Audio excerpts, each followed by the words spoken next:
अनिल शर्मा के 24 साल के बेटे को कोरोना हुआ और वो 2 महीने तक दिल्ली के एक प्राइवेट अस्पताल में भर्ती रहा। बेटा अब घर पर रिकवरी कर रहा है और अनिल कर्जा चुकाने के लिए गिड़गिड़ाने पर मजबूर है। डॉक्टर ने कहा कि वो क्रिटिकल है, उसके एक्सरे बहुत बुरे थे, वो कोरोना से बुरी तरह संक्रमित था। वो बहुत ही डरावना अनुभव था। मैं दिन रात सो नहीं सका, हर वक्त उसकी फिक्र लगी रहती थी। भले ही मैं कोविड वार्ड में नहीं जाता था, लेकिन हर दिन सुबह शाम अस्पताल का चक्कर लगाता था, सिर्फ यही सोचकर कि क्या पता मेरे बेटे को मेरी जरूरत पड़े। नई दिल्ली से 2400 किलोमीटर दूर पूर्वोत्तर भारत में भी कोविड कर्ज में डूबे कई परिवार हैं। मई में डायना खुमानथेम ने कर्ज लेकर और गहने गिरवी रखकर अपनी बहन का शव अस्पताल से लिया। मुझे लगा कि हर दिन 10,000 रुपए का खर्चा आएगा या इसी के आसपास, लेकिन वो हर दिन 1 लाख रुपए था। मुझे लगता है कि ये बहुत ज्यादा है।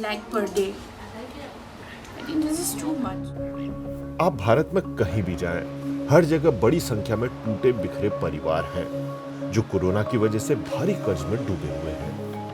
पहले तो मैंने कर्जा लिया क्योंकि मेरे पास आमदनी का कोई और जरिया नहीं है और पेमेंट भी तुरंत करनी थी। मैंने करीब 6-7 लाख रुपए उधार लिए। पहले मैंने किसी से पैसे कर्ज लिए और गोयल हॉस्पिटल को शुरुआती पेमेंट की।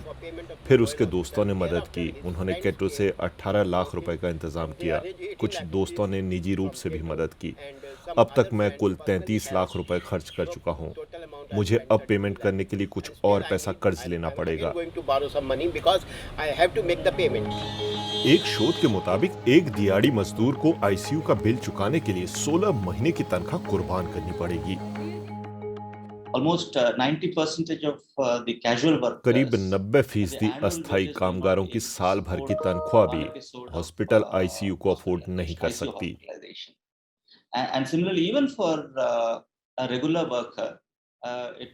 नियमित कामगार भी अपनी 6 महीने की तनख्वाह से सिर्फ एक बार आईसीयू का बिल चुका पाएंगे।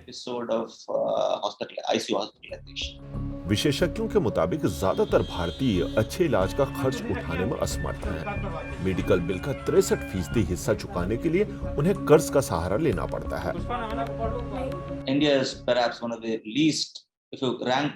अगर आप सार्वजनिक स्वास्थ्य पर खर्च को लेकर दुनिया के 190 देशों को देखेंगे तो भारत कहीं 180 या 185वें नंबर पर होगा।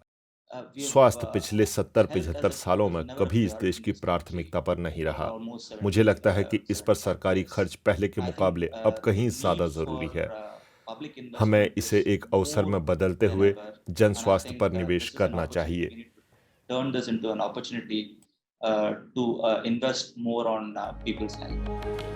भारत में केंद्र सरकार और राज्य सरकारों ने कोरोना के इलाज को लेकर रेट लिस्ट जारी की है, लेकिन जिस देश में अच्छे सरकारी अस्पतालों और डॉक्टरों की भारी कमी हो और जान बचाने के लिए अफरा तफरी मच जाए, वहां ऐसी सूची कितना काम करेगी।